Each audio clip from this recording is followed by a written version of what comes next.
திமுகவில் நாளைக்கு முதலமைச்சர் ரொம்ப தெளிவாக இருக்கிறாரு. 25ல இருந்து 30 எம்எல்ஏ சீட்ஸ் ஒரு ராஜ்யசபா. இப்போதைக்கு அவ்வளோதான் நாளைக்கு நாங்கள் தர முடியும். அதுக்கு மேலே எங்ககிட்ட வராதிங்க சார். ஜெயிக்கிறத யாரும் பேலன்ஸ் பண்ண மாட்டாங்க.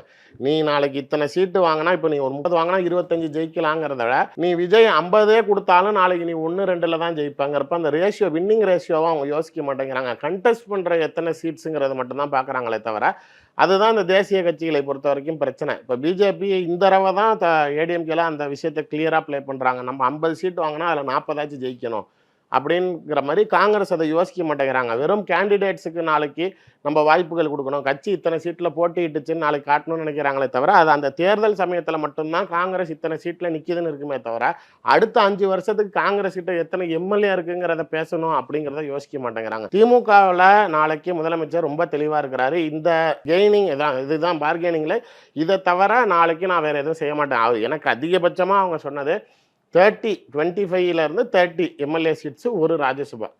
இப்போதைக்கு அவ்வளோதான் நாளைக்கு நாங்கள் தர முடியும். அதுக்கு மேலே எங்ககிட்ட வராதிங்க.